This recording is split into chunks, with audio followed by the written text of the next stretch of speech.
You are listening to I Am Refocused podcast with your host, Shemaya Reed. This podcast is designed to inspire you to live your purpose and regain your focus. Now, let's tune into today's podcast. Hey, this is I Am Refocused podcast. We are here on a Thursday at Rockafellas Barbershop. Big shout out to Rico Rodriguez, the owner of Rockafellas Barbershop. Today, we have an awesome show lineup for you all today. We are talking to Officer Doug Greene from SAPD. I want to say good morning to you, sir. How you doing? I'm doing great, man. I'm so honored to be here. Man, it's a pleasure for us having you on this show, I Am Refocused podcast. We're going to talk about community policing and special events that you guys are part of throughout the city in the second half of the show. But before we get started, what can you tell the audience about yourself?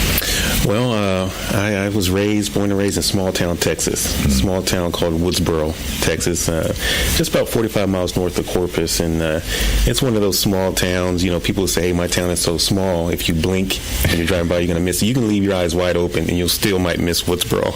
But, you know, we had about 1,200 people, and it was such a blessing to grow up in that town because very much a family atmosphere. Mm-hmm. You know, it takes a village to raise a child. So where I grew up, you know, you didn't have to worry much about so much crime because of a small town, but everybody looked after each other. So if I'm outside playing and Miss Gladys across the street saw me acting up, then she's going to enforce the law there, and she's also going to let my mom know, you know. So it was a good upbringing, but it's people who really cared about each other. Even if you didn't know the person, you still waved at them, you still acknowledged them. Mm-hmm. And my mom was very, very adamant about respect for others and about good manners. Mm-hmm. And so, you know, little did I know that my mom was actually training me to be a police officer before I even knew that I was going to become an officer, because she stressed the importance of respect. And you know, I'll never forget it. She told me when I was a little kid, she said, son, it's one thing that I demand from you is I demand for you to respect each and every single person you come across. That means I want yes, ma'am, no, ma'am, yes, sir, no, sir, thank you, you're welcome. You open the door for women.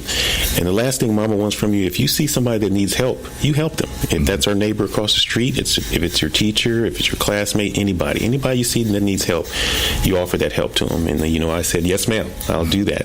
And that took me a long, long way in life. And, you know, I always had this passion for law enforcement. I was always enamored whenever I saw a police officer show up at our school or just drive by. I thought that these guys are heroes. These guys really put it all on the line, and they sacrifice a lot.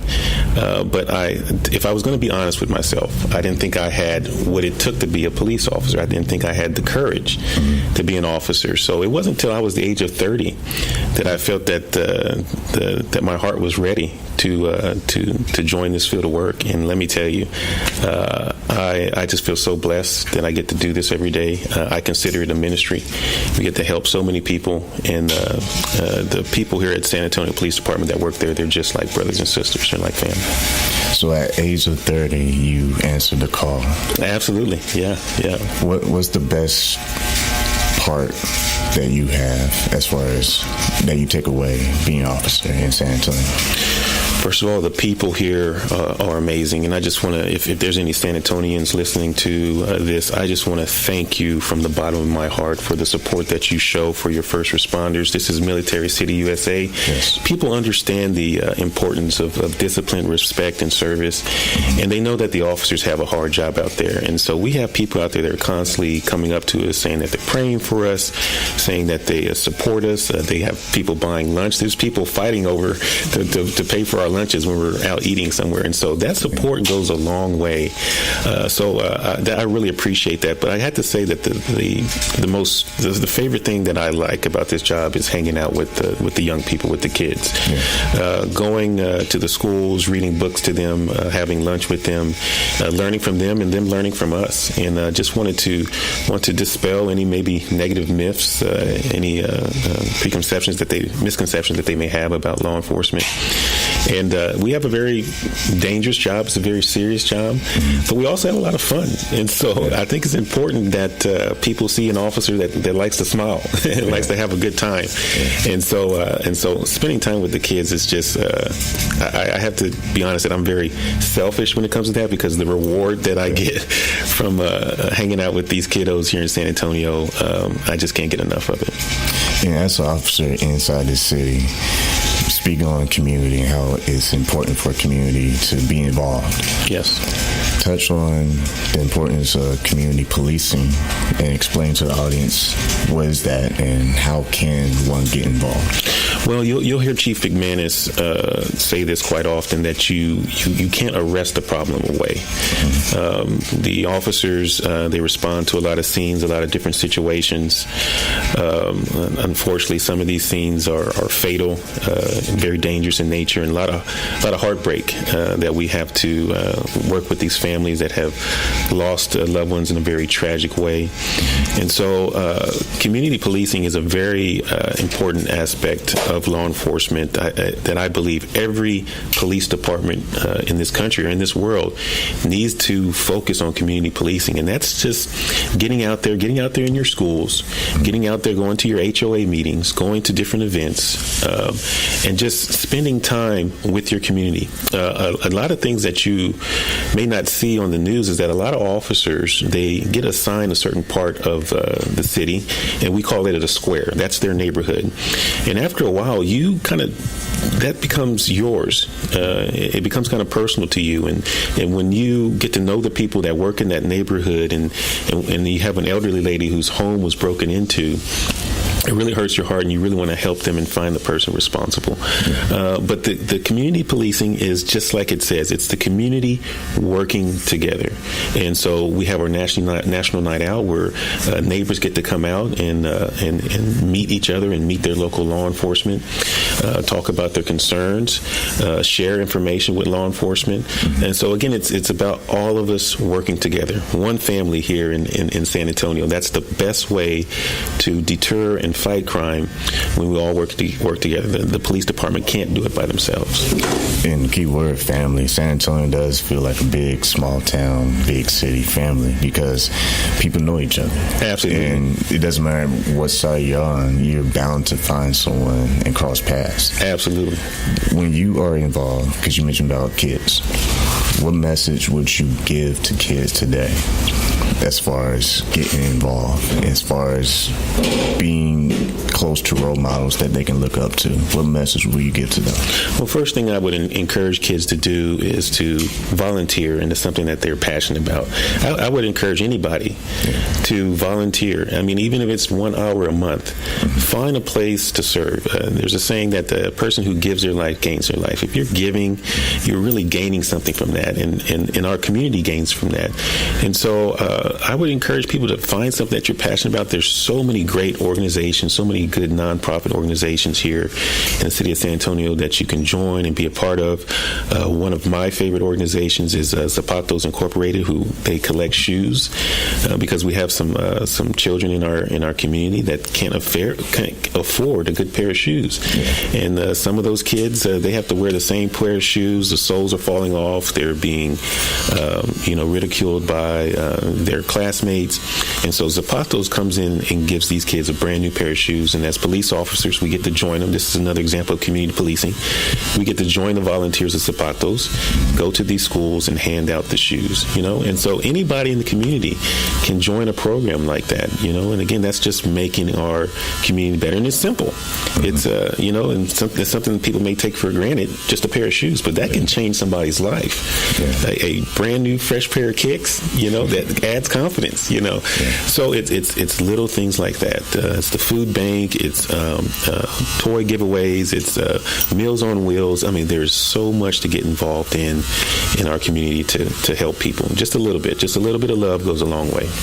And speaking of nonprofits and community events and stuff like that, if people wanted to do officers SAPD, do they have events? Because you hear about the coffee shop and get a coffee and meet a cop. Mm-hmm. when you guys do stuff like that, is it a certain time of the year, or can people actually go and try and find an officer and have a conversation? How does that work? Well, here in San Antonio, every person in our city has what's called a safe officer. It's called San Antonio Fear-Free Environment. And these are community policing officers. We have nearly, I want to say about 60 to 70 of these officers that are devoted to community policing. So our door is always open to members of the community who want to come to the substation or who just want to call their local substation. They can go to our website, sanantonio.gov/SAPD. You can find all the contact information for your safe officer that works your side of town. They will go to your HOA meeting. They will go to any kind of event that you're having and support you. And also we have our volunteers in policing that you can come in and you can go to our Citizens Police Academy. That's also on our website. It's approximately, I think, about 4 months on every Tuesday night. And you get to get a more in-depth look at what we do as police officers. You get to do a ride-along. You have several guest speakers. And I haven't heard one negative thing from anybody that's gone through that program. They have a deeper appreciation for the police department. And then they also get to volunteer with us on certain activities when we're doing a fiesta or we're hosting different events throughout the city. The volunteers get to come and work alongside their police officers. It's interesting because with all this being said, I didn't know about that program. And I'm thinking a lot of people probably don't because we do live in a world where the temperature is kind of difficult, and for people to be more comfortable is getting out there and getting involved. Right. And when people are out there in their community, people start to come together. Absolutely. And touch on leadership, because part of that is also leadership. What is the most important trait of a good leader that gets involved? Well, you know what? You got to set an example. You got to go out there and get your hands dirty and put in work. Everybody can talk a good talk, but can you walk it? And so so that's one thing that I admire about Chief McManus. He has a very important role as a leader of our community, a leader of our law enforcement. But he'll go out there and he'll work patrol. He'll make some calls. He'll make traffic stops. He gets out there and still does some functions that a police officer is supposed to do. So what I recommend for I think is an important trait for leaders is to get out there and work. First of all, find out what you're passionate about and pursue that passion and use that passion not to keep to yourself, but to give to others, And so that would be my best advice is pursue your passion and go out there and try and help as many people as you can. And as we all know, we're going to run into adversity.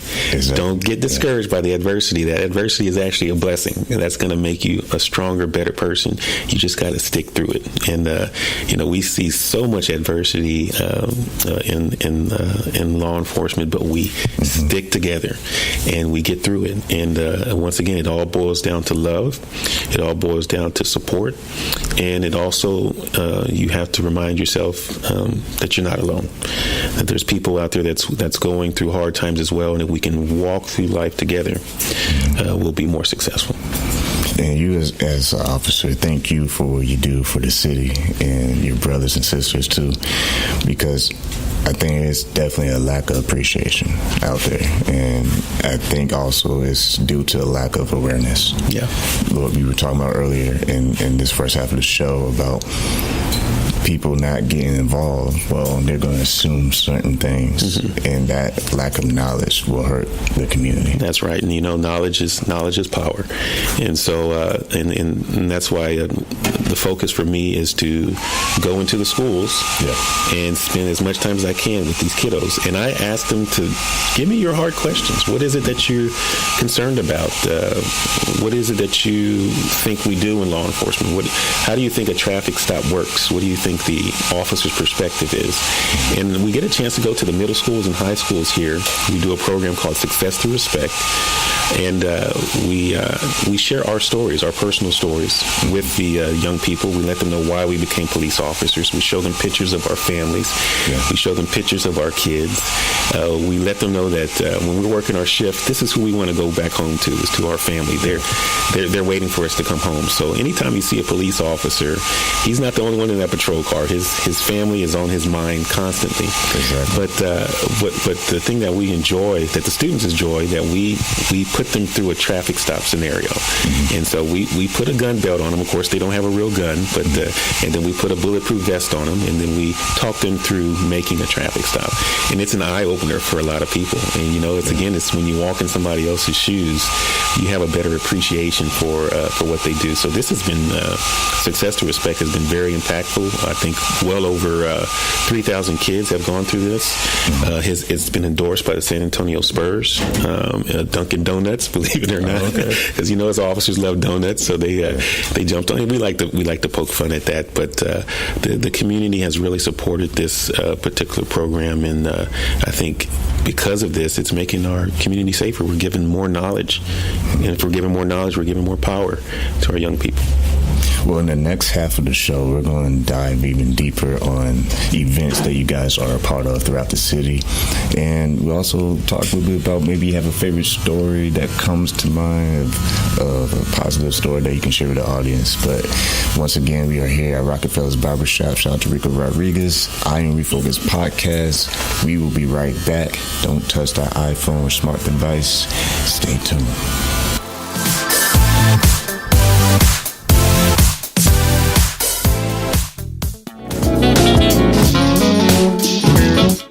To Rockafellas Barbershop. This is the day that the Lord has made, and I will be blessed and be glad in Him. Today I want to introduce myself. My name is Rico Rodriguez at Rockafellas Barbershop here in San Antonio, Texas, 1733 Babcock Rd. My phone number is 210-782-5188. And again, we do walk-ins on Sundays. You are listening to I Am Refocused Podcast on iHeartradio. God bless you. Have a wonderful day.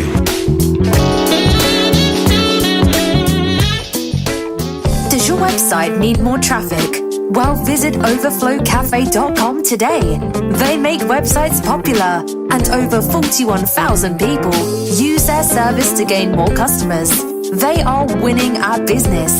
What about you? Visit overflowcafe.com today.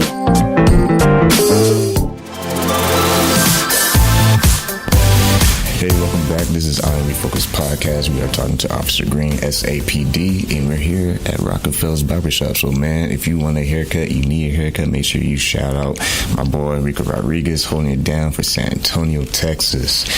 When we left for break, we're going to catch up where we left off on. If you have a story that you can share with the audience, what story would you like to share where you impacted someone's life? Well, when I was on patrol, I would go out every day, and I knew that each call that I went to had purpose behind it. I already knew that the good Lord had already lined up my calls for the day, and that every person that I contacted, there was a purpose for that. And I contacted a young man who was struggling with drug addiction. I had arrested him a couple of times for having drug paraphernalia on him. And, I just listened to my heart, and I just try to encourage this young man to say, hey, man, if you keep down this path, I'm going to find you deceased out here, or I'm going to find you where you've been murdered, or something bad is going to happen if you don't get out of this environment and start doing better for yourself. And I would constantly preach that to him, and even when I'm patrolling the streets, I see him out there walking, I'd pull over, hey, buddy, what's going on? How you doing? How's life going? And he told me, hey, Officer Greene, guess what? And I said, what's that? And he said, you're never going to see me again. I said, well, what's going on? He said, well, I got a job down south, and I'm going to take your advice. I'm going to get out of this environment, and I'm going to go get a job, and I'm going to try and kick this drug addiction I have. And I said, man, that is great. And you know what? 3 years later, I'm taking my daughter to school, and I see some construction workers working on a sidewalk, and I see this individual. I don't recognize him at first, years, but he was in good shape, well built, not the skinny person that I remember, because of his drug use and so forth. And then he looked, he said, "Hey, Officer Greene." And sometimes you got to be a little careful as an officer, who's hollering at you, and you don't know who you arrested. They may have some kind of beef with you, but he's like, "Hey, it's me." I was like, "Man, you look awesome." He's like, "Listen, I'm doing a lot better.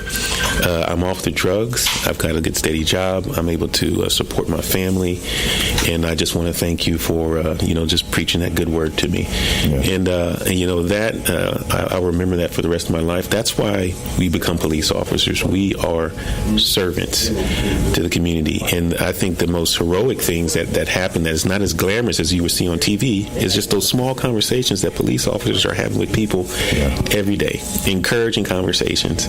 And another thing that I made a point to do when I was out there in patrol is if I saw kids out there and they're running around, and some kids, they would give me the finger, not the number one, but the middle finger.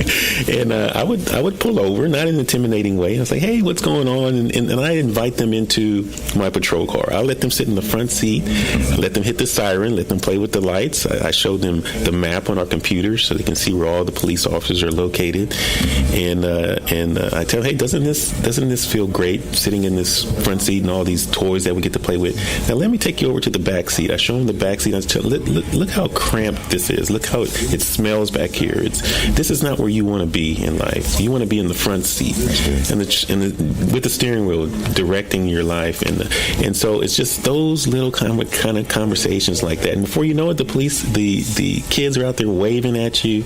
They're excited to see you, and you're making an impact. You're changing their perspective, and you never know where that kid may be at some point in his life where he can make the right decision or the wrong decision. He may just reflect on that encounter, that positive encounter they had with that police officer, and that could make a good impact on them. I like the illustration of being in the front seat. Right. Because there's a lot of noise out there, is what I would call it, and you don't get to see officers like you to hear that story and hear that point of view. Yeah. And it's too many blame games. Yeah.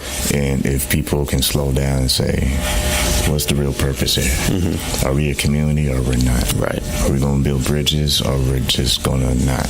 Yeah, absolutely. And as far as on that subject, talk to the community. What should a individual do if they're ever stopped by an officer? Well, I have a few suggestions to make to people if they're ever stopped by the police officer. The first and foremost is to be respectful, and you deserve to be treated with respect as well from the police officer. And if you ever feel that you've been disrespected, if that officer has been too aggressive, he's been very unprofessional, every officer has a badge number. You can report that officer, and that supervisor has to follow up with that. And if you don't get the badge number, it's okay. Just give the location of where you were stopped. We have GPS tracking on all our patrol cars, and we can find that information out. And also, all of our officers here in the San Antonio Police Department have body cameras now, so that interaction that you have with the officer is going to be documented. But first things first is when you get pulled over, just people need to keep in mind, but you never know what call that officer had prior to making that stop. He may have just came from having to do a death report on a child, a sexual assault report. He may have just gotten into a car chase. He just handled a fatal accident. So you never know where that officer's coming from, what he may have dealt with, and what his emotional state may be. Still, that's why it's important to just remain calm and respectful. If you can, put both hands on the wheel, because the first thing that we're looking for is nothing personal, but the traffic stops can be very dangerous, and so things can happen very quickly. So it's the hands that can hurt you, and so the officer is going to be watching your hands at the whole time. And then when he approaches and he asks for your license and your registration or your insurance, just let them know, listen, officer, my license is in my back pocket, or my insurance is in my glove box. I'm going to go ahead and get it. And that officer's really going to appreciate that. Yeah. It's really going to help de-escalate the situation, and it's going to make for a safer encounter with you and the officer. But the best thing is just, at the end of the day, is just be respectful. As officers, we see so much. We deal with a lot of hurtful things. People are at a high emotional state. They're angry, they're sad, and they may take those emotions out on the police officer. Mm-hmm. And this is something that we're dealing with 8-10 hours a day. Yeah. So when someone smiles at you and somebody waves at you and someone says thank you, sometimes you don't know how to take it. You're like, oh wow, I appreciate that. Thank you so much. And I tell people sometimes I wish someone would call 911 and say, we need officers at our house right away. And we say, well, ma'am, what's going on?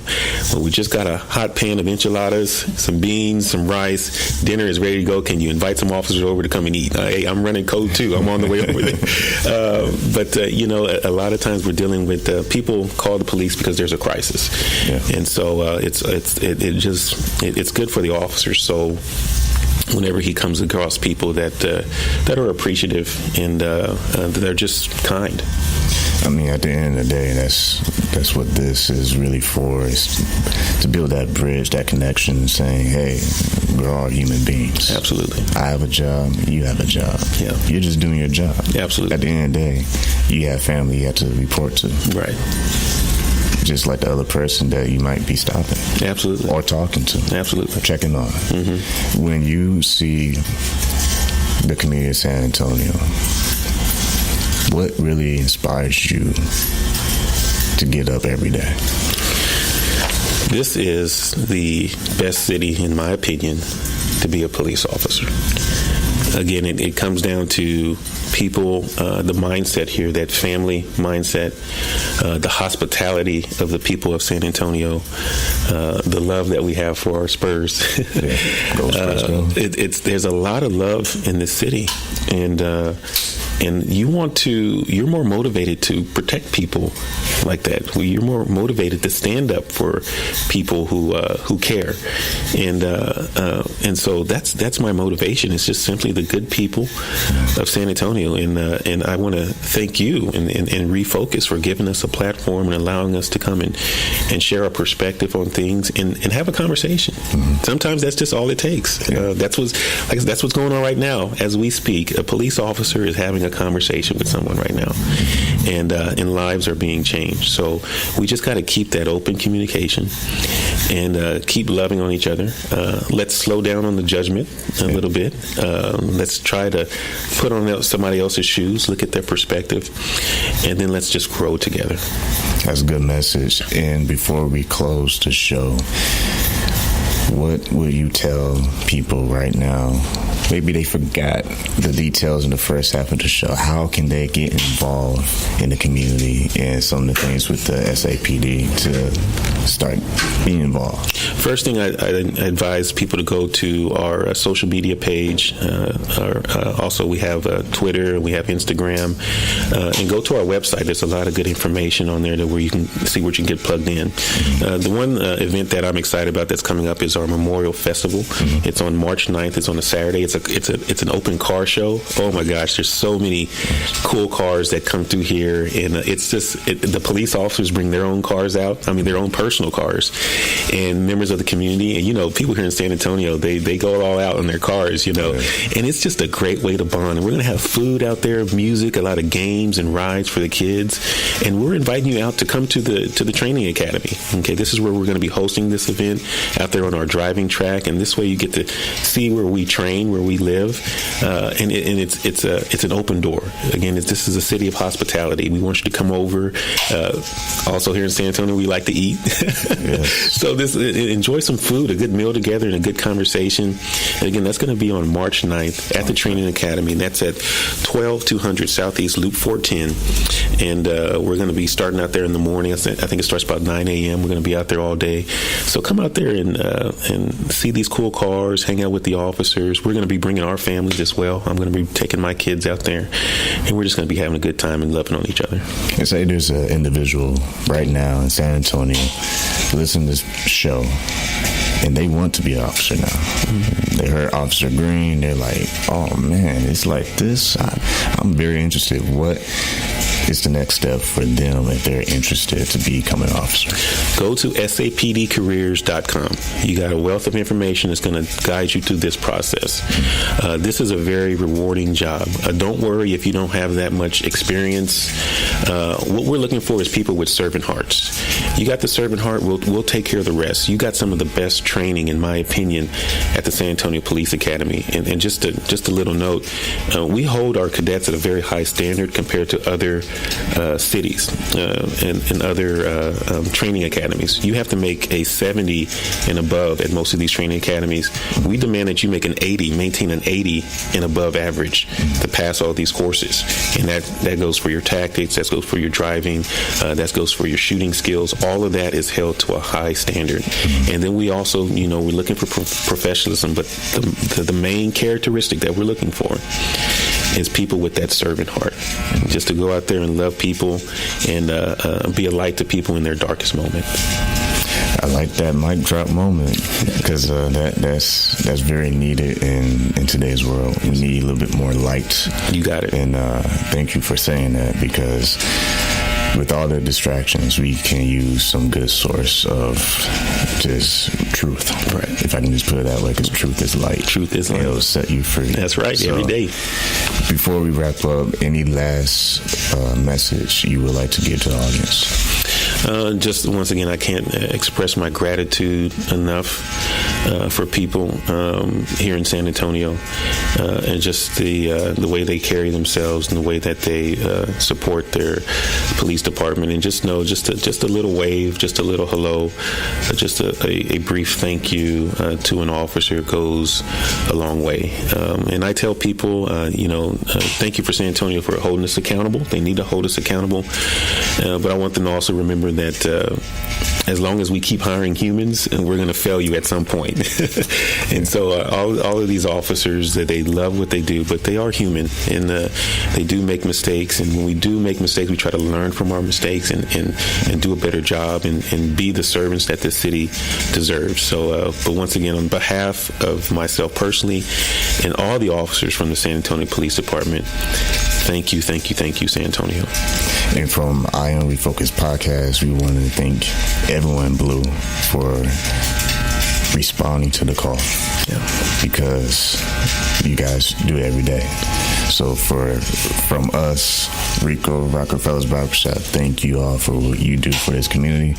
And hopefully you listen to this podcast, you share it to everyone. Anybody who has any doubt, share this podcast, because I think you will learn a lot from Officer Greene. And with that being said, we close the show like we always do every week. Keep God first, stay focused, and peace.